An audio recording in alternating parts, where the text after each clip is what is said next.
Welcome to Naked with Dr. Money. I'm Dr. Stephanie Ardrey, and so happy you're joining me for another episode of Naked with Dr. Money.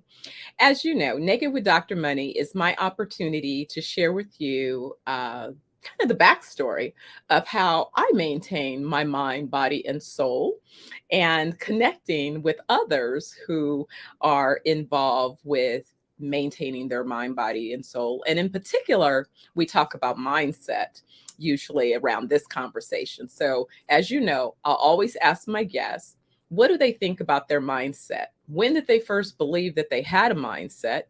And is their mindset the result of nature, nurture, or a little bit of both? And then how they've utilized their mindset as it relates to motivate them in terms of the actions that they've taken along their journey. And more importantly, what type of manifestations have they been able to realize? I think you're going to enjoy my guest today. I know I did. We were met and we were introduced and became fast friends. We had so much to talk about.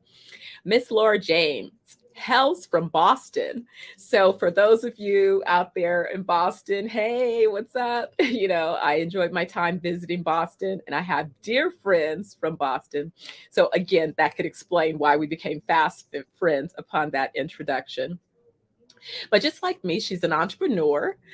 She's currently in the process as a co founder of launching a new venture that deals with hiring and matching. It's a job site board. So we'll learn a lot more about that. But her background, she's been a 20-year expert digital marketer, graduate of Harvard. Hey, shout out to the HBCUs, and a mom. She has an adult son. I can relate. I have an adult son, so we know about that journey as well. But she also has a passion to help other Black women founders. And so she coaches them and guides them along the capital and formation pipeline of helping them understand how to interact with not only angels, VCs, how to secure grants where they are appropriate for the particular venture, and even more. So, without any further ado, I am going to welcome Laura to this conversation with me today. Hi, lady. Hey, how's it going? It's going good. And how are you today? I am so good today. Today is a good day. I love it when it's a good day, right? Extra energy, all of Yes, those things. Yeah. yes, and we're halfway through the day, so Oh my I will imagine it's going to continue to be a great day today. Absolutely. I've been setting the intention. I've kind of come up with this, thing where I've been saying, hey, before I even step out of bed, like take a moment and set the intention for the day. And it's amazing that on the days that I am really deliberate and I do that, it seems like the day takes off in a very positive way. So I've been encouraging everyone to take a moment. First, think of yourself. So think of yourself and send yourself a big hug and love and so into yourself. So it's like I imagine that I'm giving myself a big hug and I tell myself that you're whole, perfect, and complete as the Almighty and the ancestors made you, right? So that's the hug for me. And then I'll think about immediate family. Some mornings I'll think about my son and I'm just sending him a virtual hug. And it's amazing because oftentimes he'll end up calling me or texting me, hey mom, I love you. It's like, and so it's really a power. I think it's powerful to set I your love intention. that. I love that idea. I'll definitely have to start doing that. I do morning affirmations for myself as well, giving myself some encouragement, definitely setting up the day in terms of planning and phone calls and getting notes ready. So I do a little of that, but I think I'm going to start incorporating some other people in that as well. Which Absolutely. I think it's the best gift we can give to our loved ones. See, a lot of times I think, I remember I was uh you know as a single mom, there were times that I would be frustrated sometimes with my son's father or whatever. And I'm sure vice versa, right? But I realized, I said, what we really could do for one another is to pray for one another. Mhm. Because typically it's about something either, in what's happening in business or life or logistics or whatever, and everybody's juggling a lot instead of being mad at that person and kind of having your frustration with them, if you could imagine them from a loving standpoint and send them love, send them a prayer for wellness, something in that regard, I think it produces better outcomes. So it's kind of my idea No, of I like that as well, because sometimes our prayer can be very selfish and self-centered. yeah. And I think if you give them that energy, the energy that you want back, especially with, I'm a single mom as well. I have a baby daddy as well. And that's a good point, that Yes, we have to yes. like send it up so we can get it back for sure. Yes, yes, and it's true, Yeah. and so I've become real familiar that all of these so-called sayings that people used to say, it's a funny thing how they begin to take on real meaning, right? I've come to believe that you sort of reap what you sow, is that it's in that same thing, that if you sow out some good thoughts and some good intentions, then you can reap more of those in terms of results. And I think that that's the problem. In fact, that's part of what I've used to create this whole new healing homes. I'll tell you more about that later. But Okay. the conversation with you today, I love to have a conversation around mindset, because in order to accomplish anything along this journey, it's a result of how we interpret information and experiences. And I found that I really can see, sort of the correlation between, is the glass half empty or is the glass half full? Because the glass has the same amount of liquid, proverbial liquid in it, but it's about a mindset. Mhm. So, when do you believe that you first recognized that you had a mindset? And it's a loaded question. So that's number one. And Okay. part two of that is, do you believe that it was part of your nature, or how it was you were nurtured, or a little bit of both? Hmm. That's a great question. I would say it's a little bit of both. I think that I come from a large family. I'm number 11, so I have 10 siblings. Wow. Um, and I have a twin brother. So that nurturing, that experience growing up with so many different personalities and so many different people. I mean, at one time growing up, we had 13 people living all in the same house. I mean, it was a big house, but it was still a lot of people too. But I believe that I developed patience and understanding, and recognizing that it's not all about you. Like, it was never, when you're a twin, it's never just about you. You always have like another person that you have to consider, that you think alike. But also just understanding that you have to make your place when there's so many people that are vying for the attention of my mother. She was a single parent as well, vying for just a seat at the table, just to have a voice.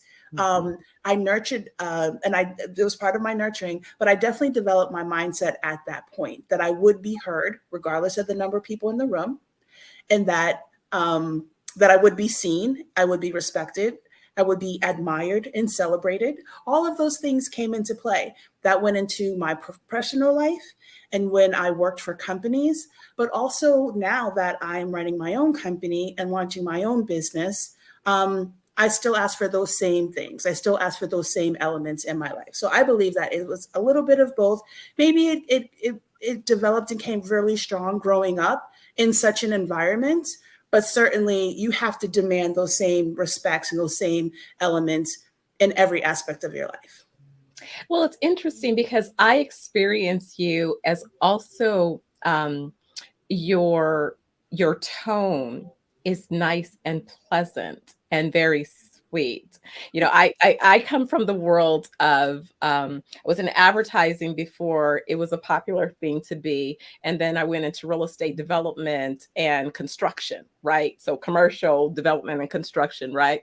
So I had to learn how to be a little more, like I learned a whole new vocabulary, and I think every sector has its own vocabulary. Yeah, for sure. And I noticed that, as my son says, that I have a very strong I command. agree. I agree. I totally agree with that. From minute one, I was like, okay. And so I'm working sometimes, like I would always say, listen, I start off trying to bring honey, but I have a bucket of vinegar too. So You got to do what works for you. if the honey is not working, vinegar is right here. That's right. That's right. So how, you know, with your poise and demeanor, how have you managed to maintain, just that presence and still be able to demand, if you say the seat at the table, and make sure that people not only hear you, acknowledge, but respect, give space for what it is you're saying? So I think where it works for me, and I have a background in radio, number one. So this is a trained voice. It was 4 years at Howard in, doing student run radio, and then into actually professionally working for a radio station. So I think that's where my tone comes in, and my ability to listen a little bit better. But I do believe that it's helpful because although I don't say a lot, what I do say has a lot of impact. So I will listen first all the time. I will assess my answer. So when I do speak, if you've been in journalism, then it's like, say what you have to say in 10 words or less. So when I do speak, and when it is time for me and my voice to be heard, it's something relative. Like, I don't have a lot of fluff words. So I'm kind of direct and straight to the point, but certainly have value and benefit when I do speak. But I'm normally the one that'll listen to the entire room and then I step in. Like, I hear everyone. And I think that helps. I think people want to be heard first. I know that that's a huge part of my consultation with these women founders, is that they want to be heard. And now once we hear you, we have to just make sure that what you're saying makes sense, that it's truthful, and that it's kind. And I think I consider all of those points when I have a conversation. And that's how that's how I'm heard and how I'm respected, because they can expect me to be truthful, be kind. And I forgot the third one just now. And be truthful, be kind, and what did you say? Be heard. Be heard. Yes. Yeah. Be heard. So I find that it's an interesting dynamic between speaking to women and speaking to men. Absolutely.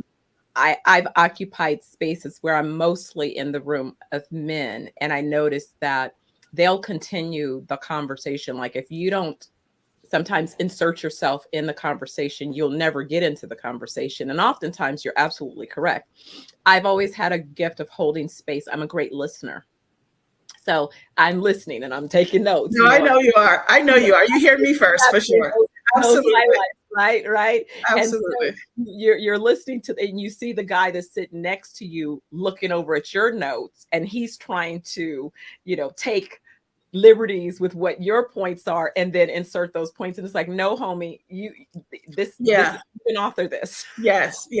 In my business as well, I work in a male dominated industry where it is digital marketing, it is technology, it is, working in this like internet space. And you, like you said, you just have to be able to know who your audience is and what you need to say. But yeah, it's very different between men and women. I think that's why I chose women to do this kind of consultation, because one, they need to be heard, and two, like I said, they need the guidance as well. Sometimes men, that cup is already full. So tell us a little bit about how not only you said your mindset was formed by being both part of family and a twin. Wow, I would have never guessed that. Talk about a fun fact. But you also journeyed. So you left Boston, you went to college in DC, so you attended Howard, and then you made your way to both Los Angeles, and then I know you spent some time in the Bay Area and in Miami. Where else have you kind of trekked, and what were some of the motivations behind those different decisions and experiences? Right. So, like I said, I grew up in a house of 10 siblings. It was very crowded. And I started my travel journey abroad. So I was an exchange student, both my junior year and senior year of high school. So I lived first in Japan, attended school in Japan. It was called the Experiment in International Living, was the first program that I had joined. So I lived with a Japanese family for 6 months. I attended school in Japan.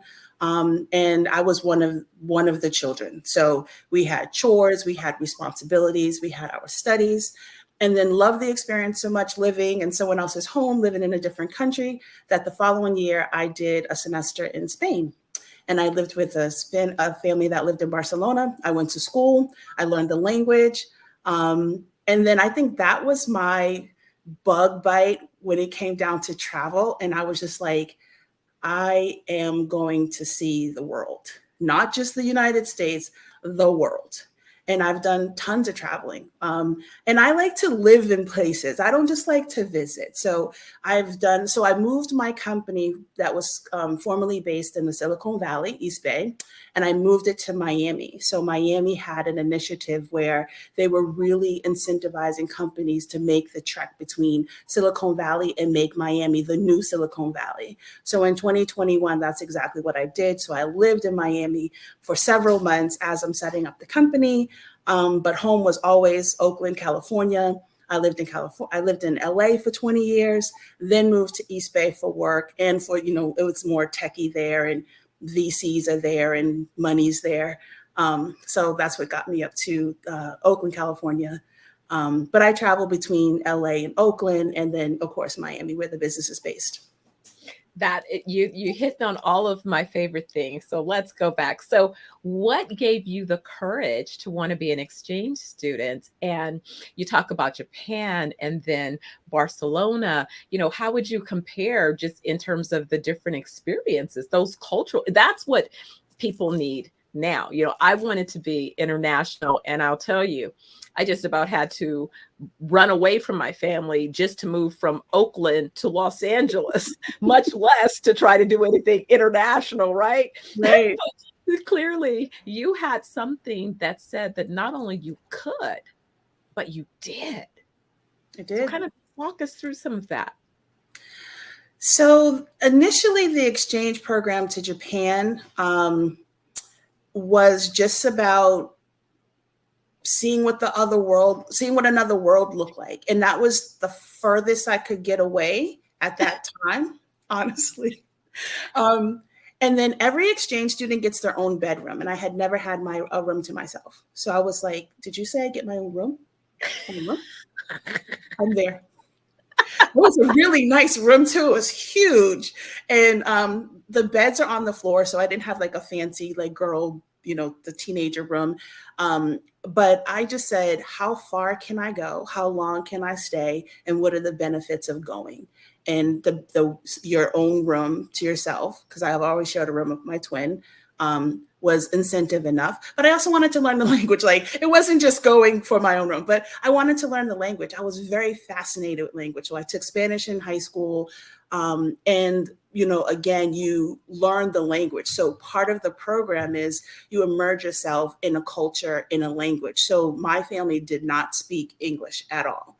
So I had to learn how to speak Japanese if I wanted to eat or go anywhere. And it's a very strict culture. So you have to ask permission to speak. In my family's home, you had to ask permission to speak. So I had to learn how to say, and I don't remember now, but I had to learn to say in Japanese, can I speak? Which was very different from growing up in Boston, where we would talk over each other. But in that culture, it's it's different for women than men. So I walked behind the father or the head of the family. And you asked, could you speak? And I think that's what given me a lot of my patience now when it comes down to talking is having to hold your tongue and having to listen first, find the proper time to interject, and then you would do that if you were given permission. Wow. Yeah. So then Spain, the next year, I was in AP Spanish. Our whole senior class our senior class, AP Spanish class went to Spain. And then I loved Barcelona. I fell in love with the city. My family and I still talk to this day, and that's 30 years ago. But you get hooked. You get hooked with the travel. You get hooked with the immersion of living in a different culture that's 100%, different from where you come from. Most of the time, the families that I stayed with, they only had one child. I never knew what it was like to be an only child. So that was fun. That was incentive enough. And then just catching the bug. Like, we have a beautiful country here. The US is amazing. It has a lot of great sites to see, museums, aquariums, taking a train ride, eating different foods. So that's what got me traveling. Oh my goodness, I love it. And then how did your twin fare while you were away doing all of these things? Because a lot of times I have experienced twins where if one goes, the other one wants to be, really closely linked. How did you guys manage some of those separations? So my twin went into the Army right out of high school. I'm sorry, right before he actually finished while he was in the Army. So he was already abroad. He lived in Italy for 30 years.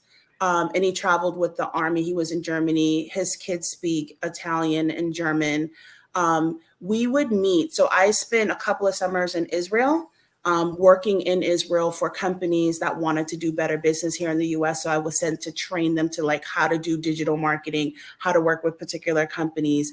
And we would meet at the Dead Sea. So I would meet my twin around the world. Wow. Yeah. That is such a rich experience. I Yeah. mean, that's really what I used to say to my mom. And in fact, I was hoping that that would have been the situation for my son.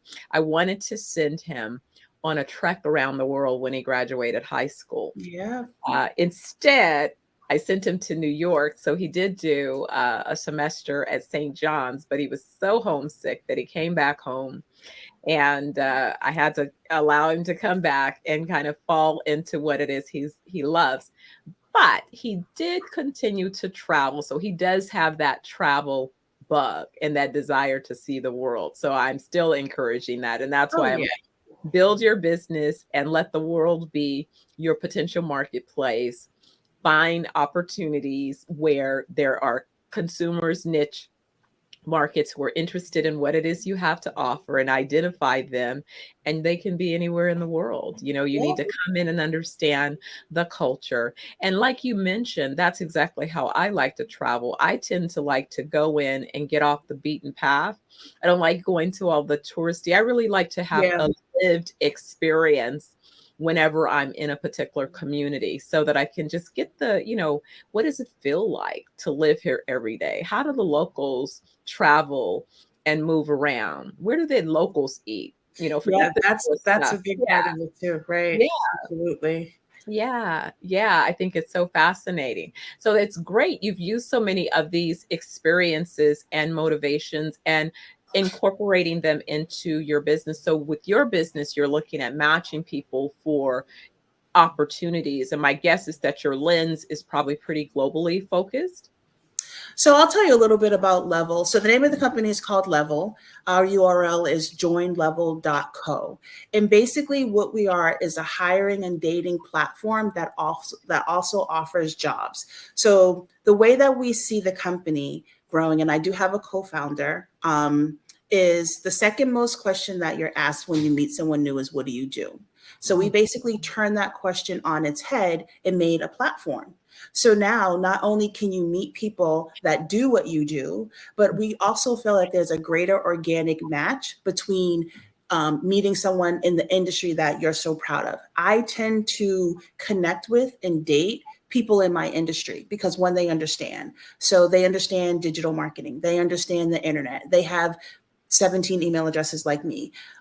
They have attended some of the conferences that I've been in, and they understand the language because, of course, every industry has its own special language. So I tend to be more attracted to people that are in my industry. So we basically came together. My co-founder is an actor, former football player. He had an app that helped with casting and people of POC to be casted in different commercials and television and film and TV work. But we said, let's add to that. So let's expand the industries that we're trying to get filled. So we work with 4 major industries: travel, finance,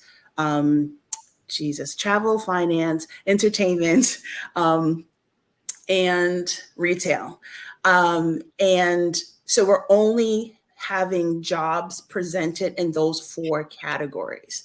So when you upload your resume into Level, it creates a profile that looks like a resume. So your resume has all the key points that needs to be turned into a profile. So we help people write profiles using all the information from the resume. Now, we don't list your company, but we certainly list your experience.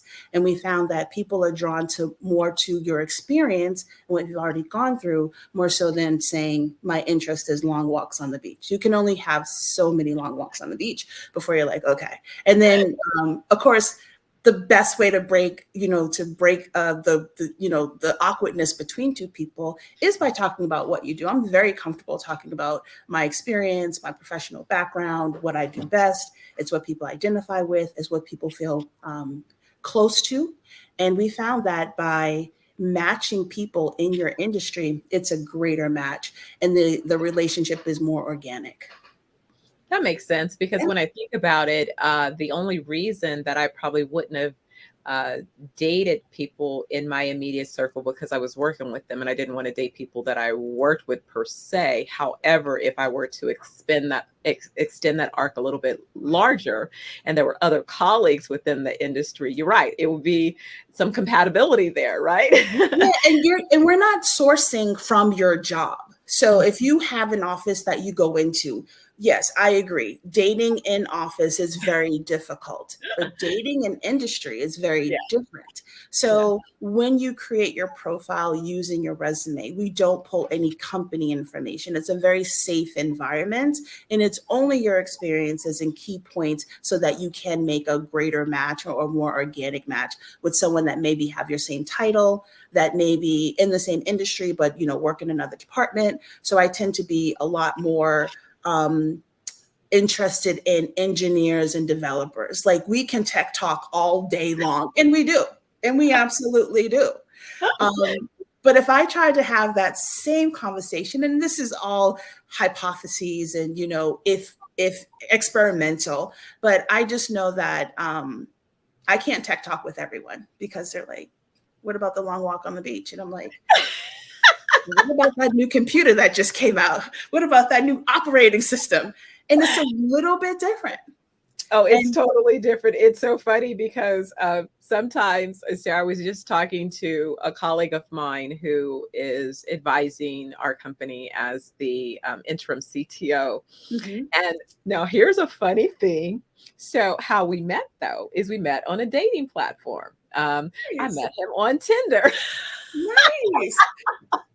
Of What was so funny was he was the only one responding to me, but he was responding kind of about, some of my background. And he was like, and so I was like, oh, and so when he said, he was first an industrial engineer, and then he trained himself to be a software engineer, and he was building a startup company. I was like, hey, you want to talk offline?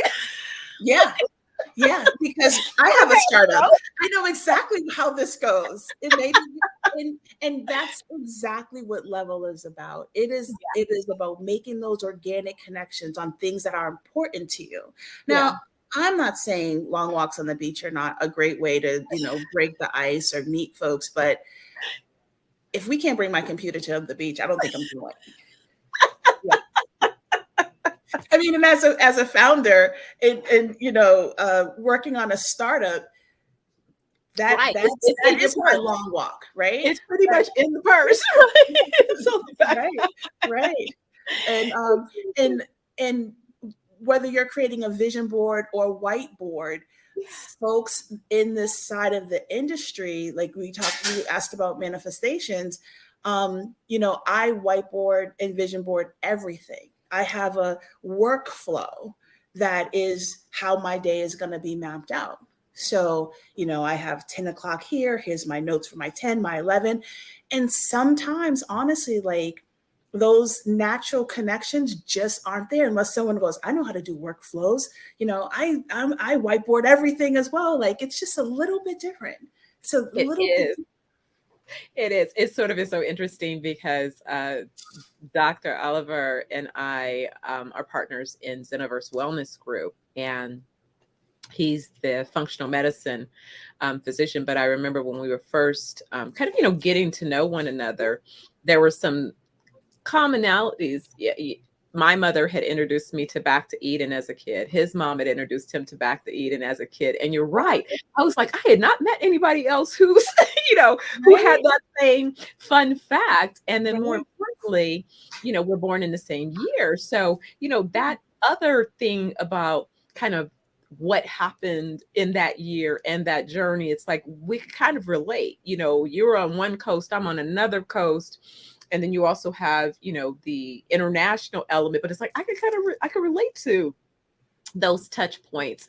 And there was a great kind of compatibility, as well as broader vision, that you're right, that we could build from. We were kind of talking and speaking the same things, but definitely coming from two different angles, me on the business and legal side, and him on the medical physician, the patient, treatment, protocol, and care side.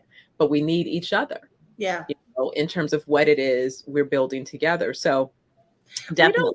don't, and to your point, we're not trying to make an exact match. So you tend to say, if I'm a CEO, I have a greater opportunity to connect with someone on that same level. Sure. So the jobs within level, we have an actual section called the O suite, and you can only be a part of that both on the dating and matching side if you've previously had an O in your title.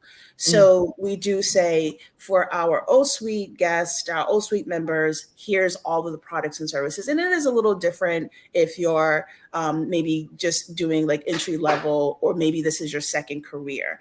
But it's a different conversation. It's a different commitment. It's a different audience that you need. So we're recognizing all of the differences based upon your professional background and your experience, and incorporating all of those elements into the website, both on the hiring and dating side. Oh, that's so interesting. So what is it that you see when we kind of talk about, your forecast forward? A lot has definitely happened in not only work, but how we do work. I've watched over, I'd like to say, the last 4 decades of business, because I was really paying attention to business very, very early. So even before I was in high school, I was studying business shoots. In elementary, I was making Right. business plans, Yeah. create vision boards. But more importantly, what I noticed the transition from the boomers generation. They were those that had corporate opportunities, corporate pensions, and all of that stuff. And then I'm part of Gen X. So we came into the first part of kind of the beginning part of more gig type economy opportunities, a little bit more entrepreneurial, but still it wasn't as popular as it's now emerged again. And then also post COVID, people realizing, thankfully, that technology allows a lot more flexibility in not only where you choose to live, but how you choose to engage in employment or business opportunities. And I know along my journey over the last, few years, I spent a lot of time between Jamaica and London, and I met people. I remember meeting a couple that the wife worked in the tech space and was already working remotely. The husband didn't, but she helped him get a job so that then they could live, so many months in one place, so many months in another place. And they made a decision not to have kids, so they could kind of travel and live in different parts of the world and still conduct their business. So what are you kind of seeing and experiencing, and how does that also correlate to not only the business opportunities, but relationships? Yeah, so I too am a nomad when it comes down to work. I can basically work anywhere, and I definitely have tested that boundaryless or borderless work environment. The company also was focused on remote only, so you can basically work wherever there's a internet connection. And as it relates to relationships, I think I've always dated long distance, and I don't know why. That's just part of, like, every single relationship has always been, I've lived in one place, he's lived in another. And because it's fun to visit, right? It's fun. It is Fun to fun to visit visit. back and I forth. use that as a way to keep a little bit of control, but Oh yeah, that part too, for sure. Absolutely, for sure. But again, like again, I go back to my childhood And I've lived with someone all my life, graduated from high school, did the exchange programs, went to college, lived with roommates, had my son in that relationship always. So now for me at this stage in my life, it's fun to be able to say, I'm going to visit. We're going to meet in a new city and we're going to try different things. And then when it's over, it's like, okay, I'll drop you off at your terminal and I'm going to get off at my terminal and I'll see you next time I see you. So again, that's not for everyone, but that's how I live my life.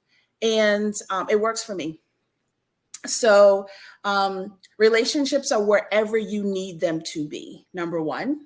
And number two, work is borderless. You can work anywhere. And especially if you make your own opportunities. So I worked in tech for a long time. I worked remotely my whole career, 20 years, always remote. Always would go into an office if I had to. But again, I achieved a lot through Slack and email and Zoom meetings. So I've just been fortunate that way.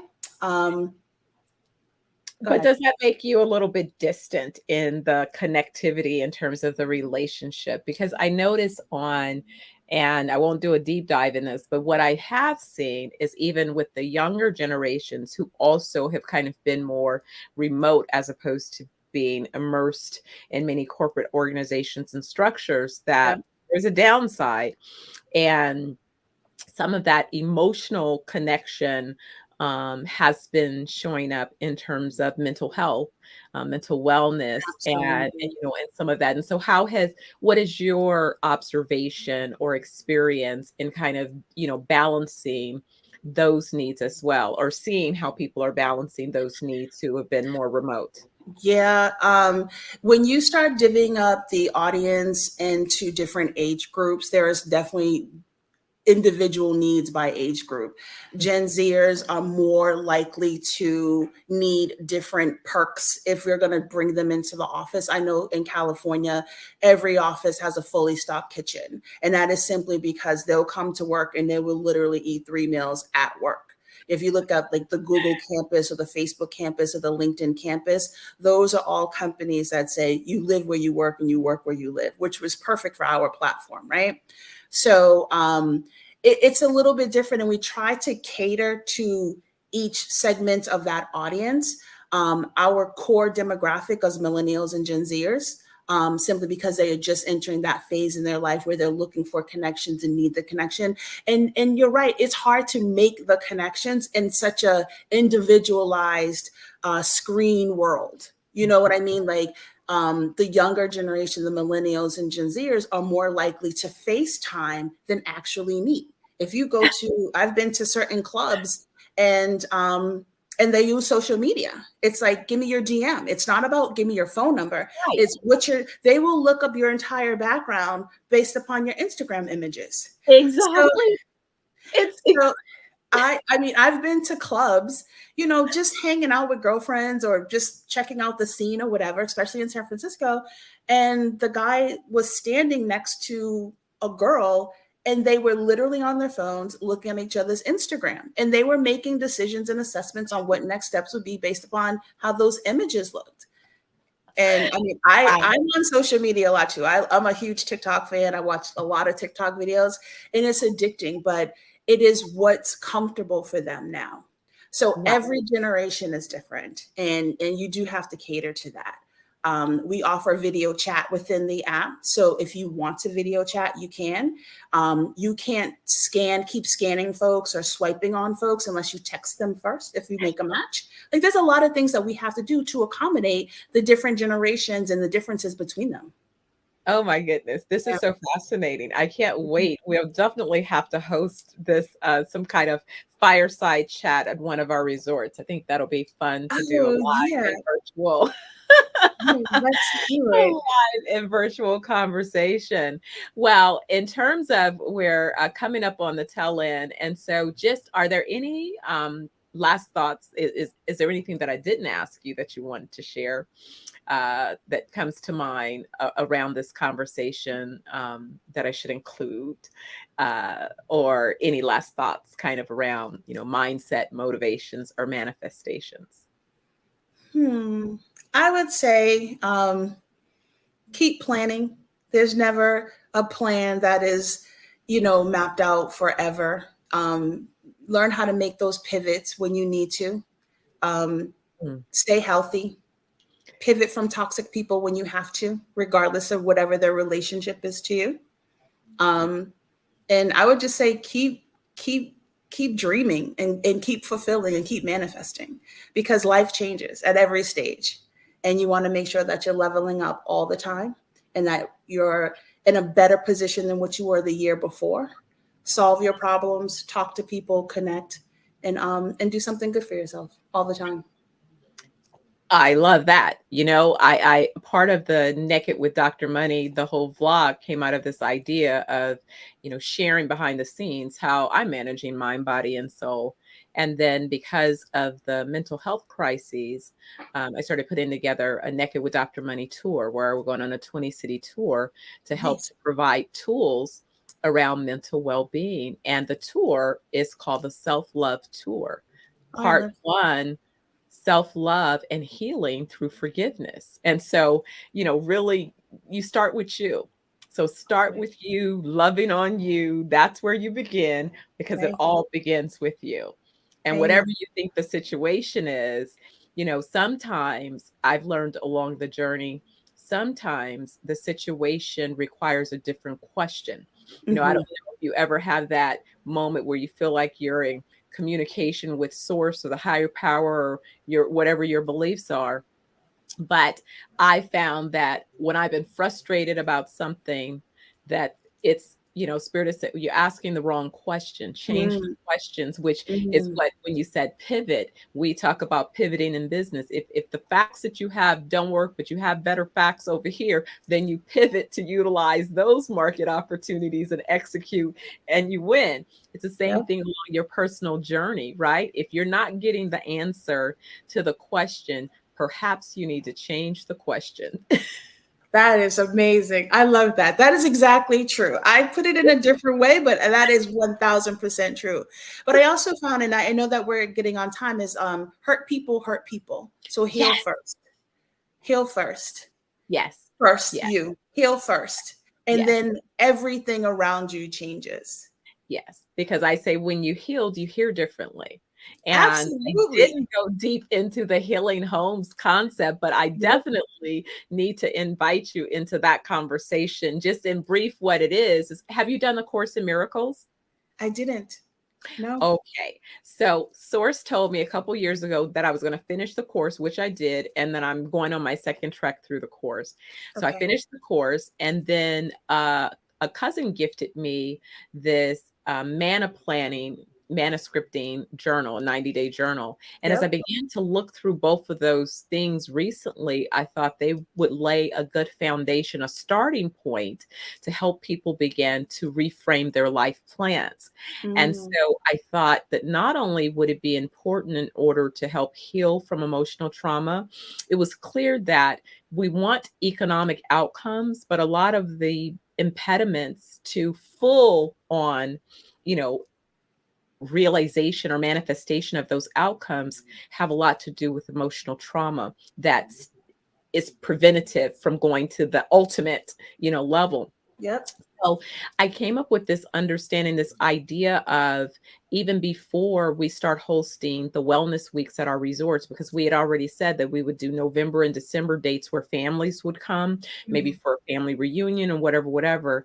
So we kicked it off by Zoom every Sunday where we meet for dinner. And Oh, so the goal is for families to meet virtually or live I and love that. share dinner as we're going through the course, and each person would kind of talk about where they are, in the process, and share any experiences. Because what I know is when you start doing the course, and it's a year-long course, you shifts will start to happen in your life, and it would be Mhm. great to have a community to kind of discuss this with, because Yeah, sometimes yeah. it's like, wait a second, did that just happen? Or am I tripping?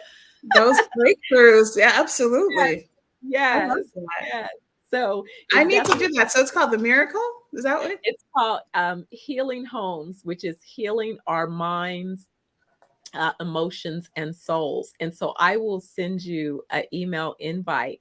And again, it's optional, but in that I have the links to the material that we're using, so you could check Okay. it out and start your plan. And we're just telling everybody invite one. Let's see, let's be a big global study on how we could heal our families by helping people heal from emotional trauma and get themselves on the right course to live their desires right now. Live your heaven on earth right now. I can invite 10. All right. All right. All right. That sounds good. Well, Laura, as usual, this has been a wonderful, wonderful conversation. I Thank you know. so much for joining me today. I know we'll have an opportunity to continue this conversation, not only seeing you probably on my naked tour, but more importantly at the resort. And I Let's would do it. love to collaborate with you in something that you're doing with some of the entrepreneurs that you're mentoring. Oh, So, yeah. definitely let's have a circle back on that conversation. Yeah, I'll As invite well you to as I my want to Zooms. recommend you to the Black Business Network as well. So we have all kind of follow up to do. Okay. All right. I made some notes as well. So thank you so much for having me today. Always a great conversation with you. I'm pretty sure we'll be talking after this, but thank you so much for today. This was fun. Wonderful. Take care. All right. Have a good one. You too. Okay. Bye bye. Bye. So, everyone, again, thank you so much for tuning in today for another episode of Naked with Dr. Money. I hope you enjoyed my conversation with Laura James. I know I did. You see, we couldn't stop. And we definitely have more to share. Remember, if it's Wednesday and it's noon Pacific Daylight Time, it's time for Naked with Dr. Money, where we talk about mindsets, motivations, and manifestations. See you again next week. So take care. And remember, love you. All right. And I love you too. Bye.